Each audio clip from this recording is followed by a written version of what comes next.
Good morning. I sat down to begin this message. My phone notified me of pertinent issues that needed my immediate attention.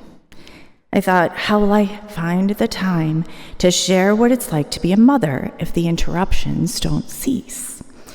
The interruptions are all because I am a mother. My daughter, my sister, my mother.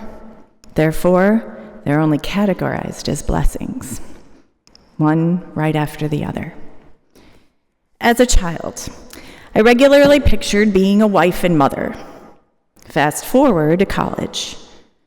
I told inquiring minds, maybe one child, I'll send him to boarding school. I don't know how to be a mother. 25 years old, newlywed, I answered everyone who asked about children. None for me, thank you. My dog's my child. Then came President's Day, 2 years later. Chris, my husband, was at the firehouse. I had off work. I hung out with Alex while he lay near a sunny window, and I told my dog it was time for me to take care of others because I had more of my heart to give. I prayed at St. Michael Church in Wheaton every week for months. I was finally all in on the idea of being mom. God, please give me the chance to be the best mother. It took almost a year and a miscarriage for my prayers to be answered.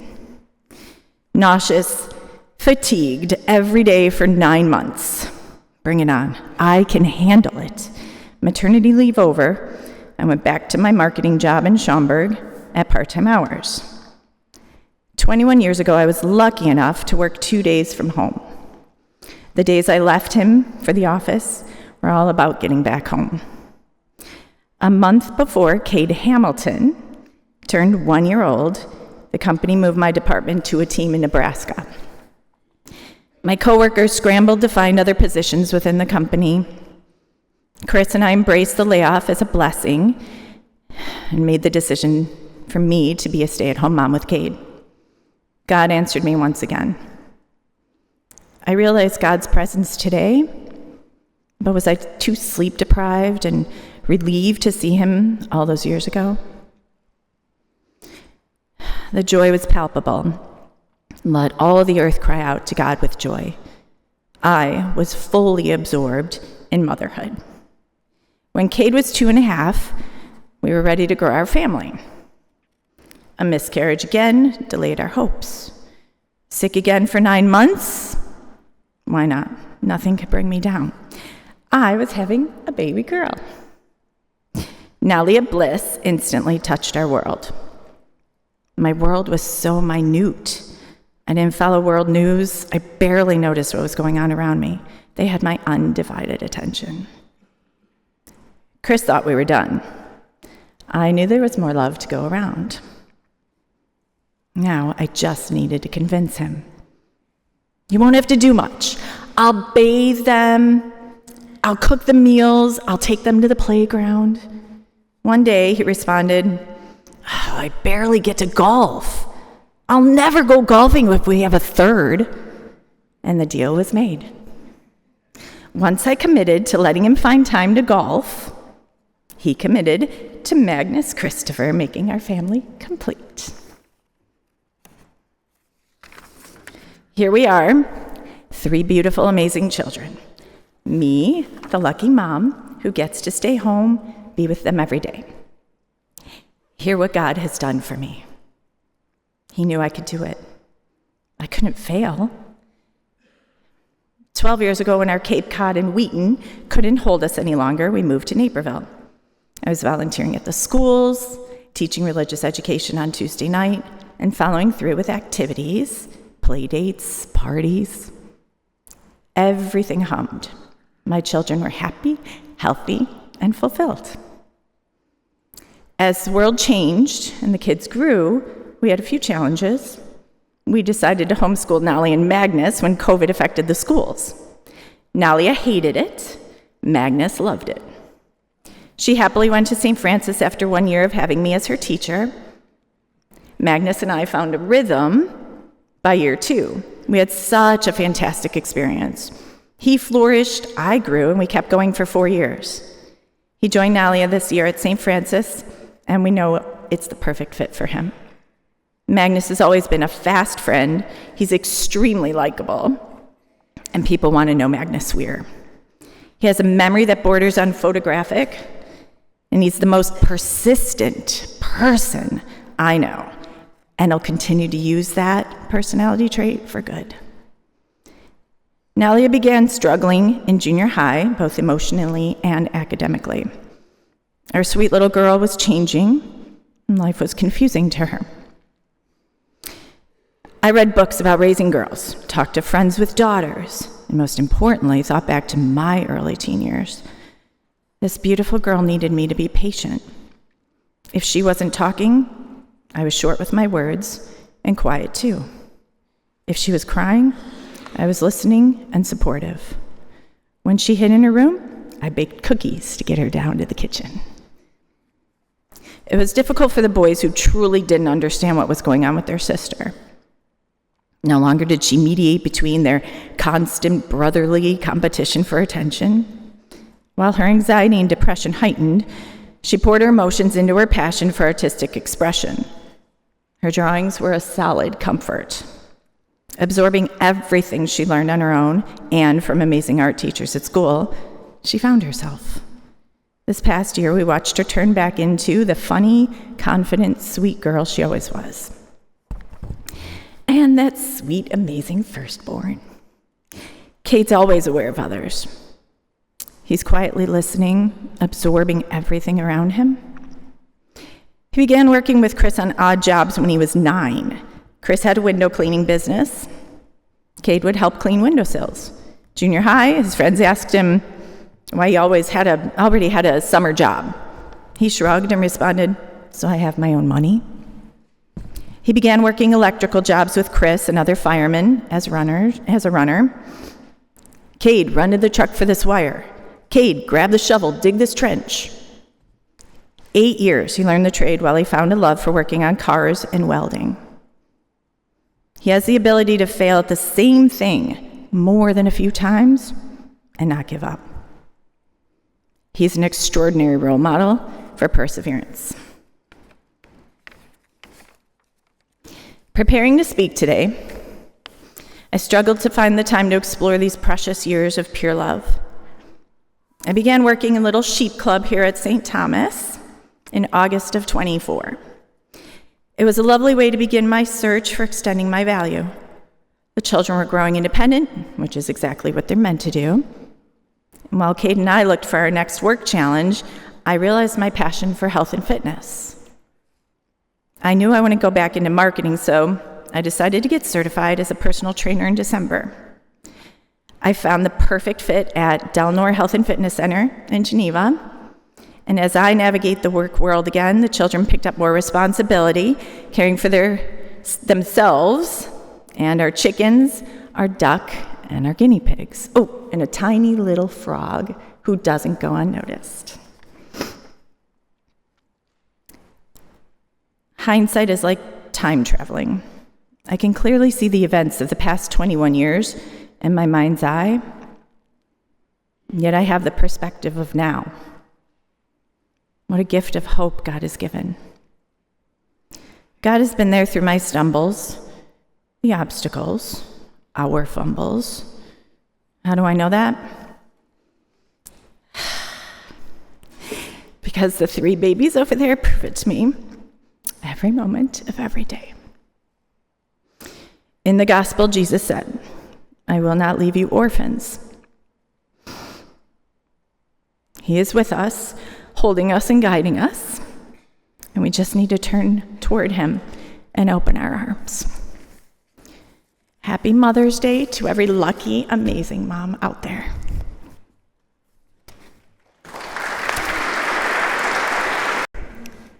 Good morning. My name is Mary Kelly.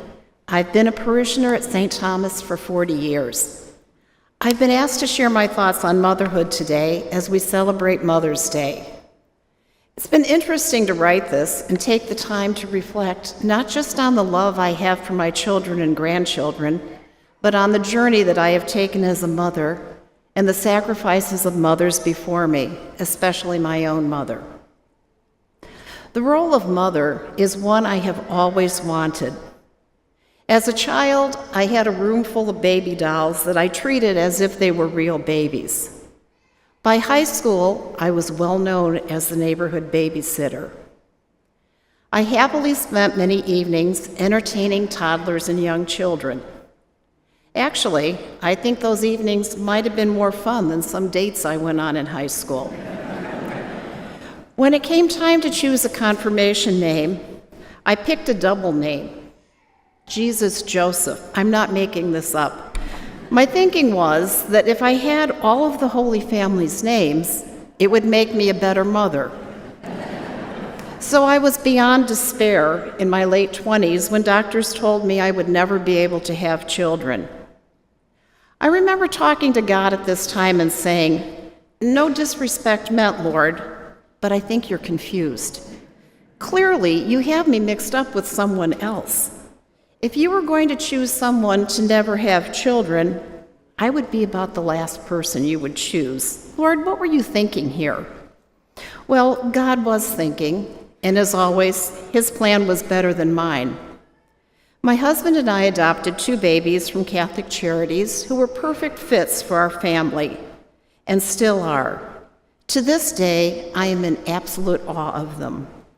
I still can't believe these 2 wonderful human beings are part of our family.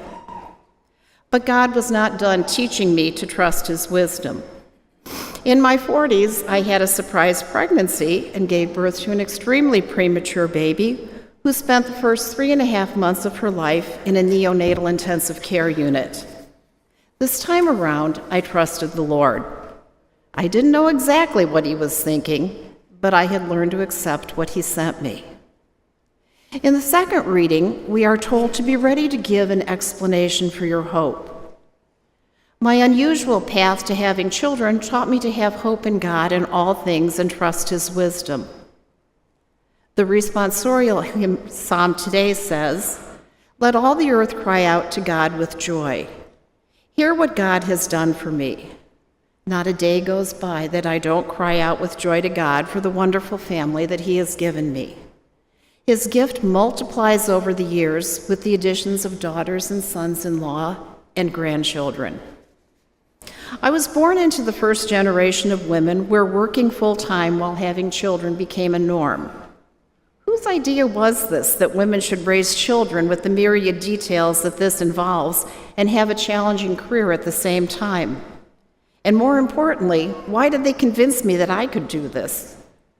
The upside of working full-time outside of the home was that I was able to have a fulfilling, challenging career that I loved every minute of and raised 3 wonderful children, which I also loved every minute of.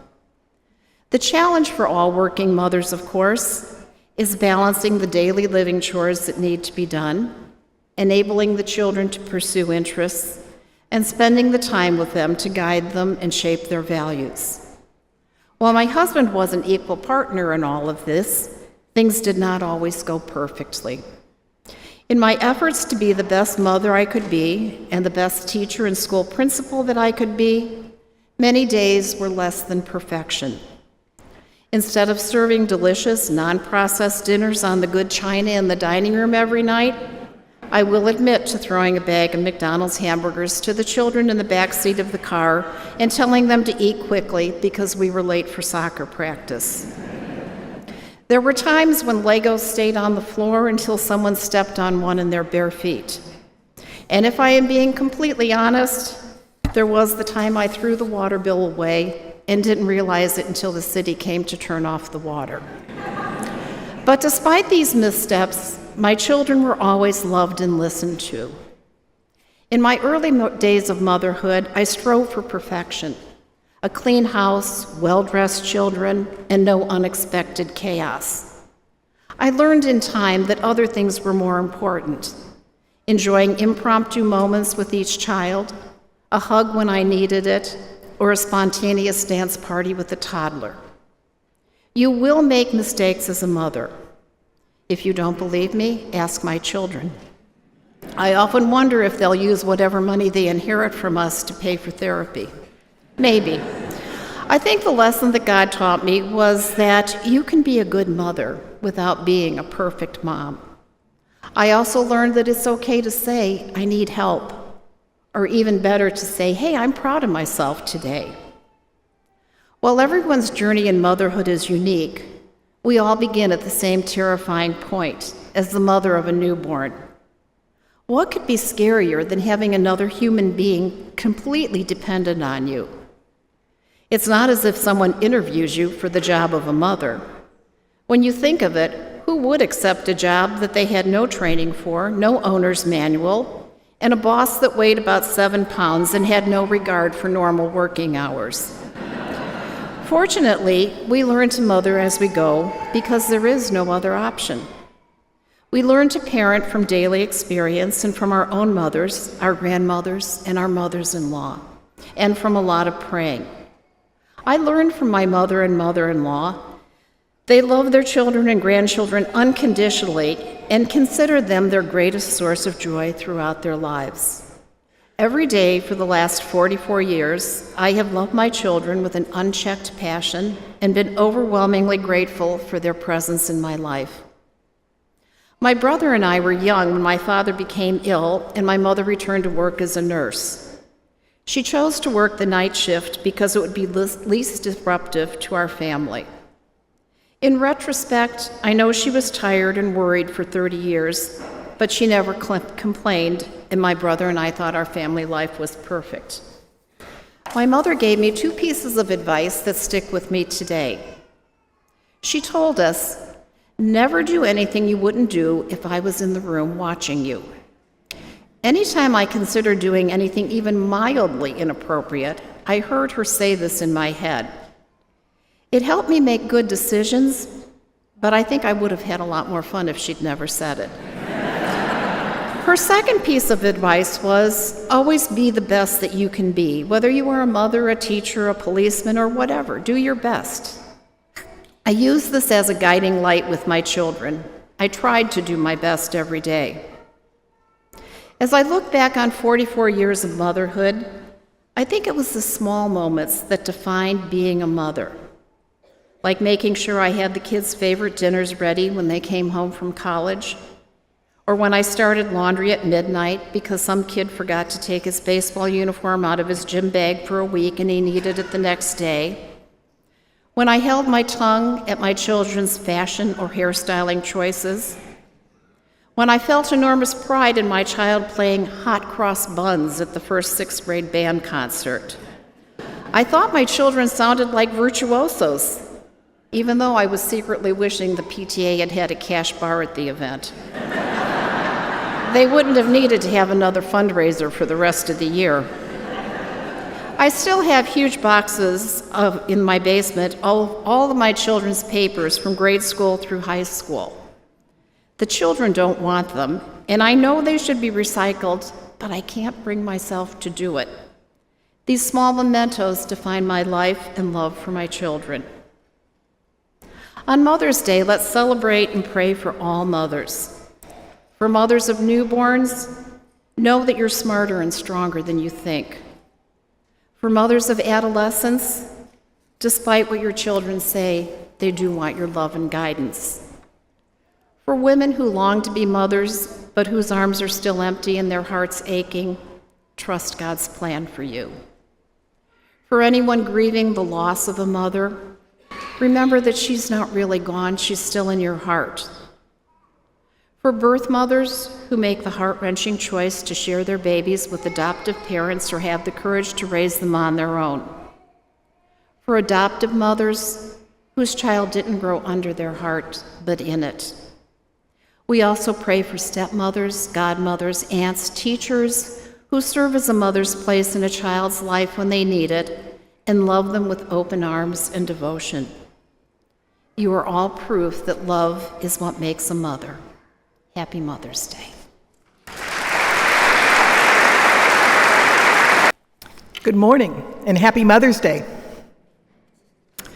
Today's readings invite us to reflect on the transforming power of the Holy Spirit. The first reading from Acts tells the story of Philip's proclamation of Christ to the people of Samaria and the outpouring of the Holy Spirit. There was great joy in that city, the kind of joy that can only come from the knowledge of God's love and saving grace. My earliest memories of Mother's Day are joyful, going to church with my family in my Sunday best, complete with white patent leather shoes and small white gloves. My parents were Southern Baptist. We went to church every Sunday and sometimes twice, and they both taught Sunday school. On Mother's Day, it was the custom to honor our mothers by wearing a red carnation if our mother was living, and a white carnation if our mother was not. At an early age, I began to ask questions about why my mother wore a white carnation while the rest of the family, including my father, wore red. My mother gently told me that it was because her mother was no longer living. This was how I became aware that the woman who raised my mother, the one I called grandmother, was actually my mother's aunt, Aunt Veda. You see, my mother was born in Durham, North Carolina in 1925. By the time she was 5 years old, she had lost her father to tuberculosis, a terrible disease that would take her mother as well just 4 years later. By the time she was 9 years old, my mother and her younger sister, Aunt Dolly, were orphans. In today's gospel reading, which comes from Jesus' farewell discourse, he tells his disciple, "I will not leave you orphans." He goes further to say that he will ask the Father, and he will give you another advocate to be with you always, the gift of the Holy Spirit. The original Greek word, paraclete, is variously translated as comforter, counselor, or advocate, as it is here. God didn't leave my mother and her sister orphans. Thankfully, they had been born into a close-knit, faith-filled family full of strong women. Her mother's younger sister, Veda, and her husband, Odell, took in my mother and her sister and raised them as their own. Her father's family had wanted to split up the girls, but Aunt Veda and Uncle Odell would hear none of it. At the height of the Depression, their household included their two nieces, my mother's grandmother, eventually a daughter of their own, and occasionally other relatives who they shared their home with. The woman I would come to know as my grandmother became my mother's advocate, counselor, comforter, in a way, an earthly paraclete. Gerald Manley Hopkins, the 19th century poet and Jesuit priest, defined paraclete this way: one who comforts, who cheers, who encourages, who persuades, who exhorts, who stirs up, who urges forward, who calls us on to the good. How many of us would describe our own mothers in these terms? And that's just what both my earthly grandmother and my mother did for me. In today's second reading, Peter tells us to always be ready to give an explanation to anyone who asks you for a reason for your hope, but do it with gentleness and reverence. When I think of my earthly grandmother, I think about her gentleness and the reverence she held for God. I remember going to church with her in downtown Newport News, which was segregated at the time. All of the black folks had to sit in the balcony. But when church let out and everyone flooded onto the steps, my grandmother would always visit with several black women who worked with her at the school cafeteria she managed. They would share smiles and laughter as they shared the joy of the Holy Spirit. My grandmother didn't have to explain her reason for hope. She demonstrated it. And she always remembered to make my favorite coconut cake at my birthday. My mother's life was also a tribute to hope. The little girl who had watched as both parents succumbed to a terrible disease spent a brief period as a child at a sanatorium, typical of that era, sleeping on a screened porch. Her primary memory of that experience is getting into a fight with another little girl for picking on her younger sister. Early on, my mother was the comforter and advocate. She grew into a pretty young woman with a dazzling smile who told us that she cried herself to sleep sometimes during World War II, fearing that all of the young men would be killed and she would never marry. But marry she did. A handsome young man that she met at a roller skating rink.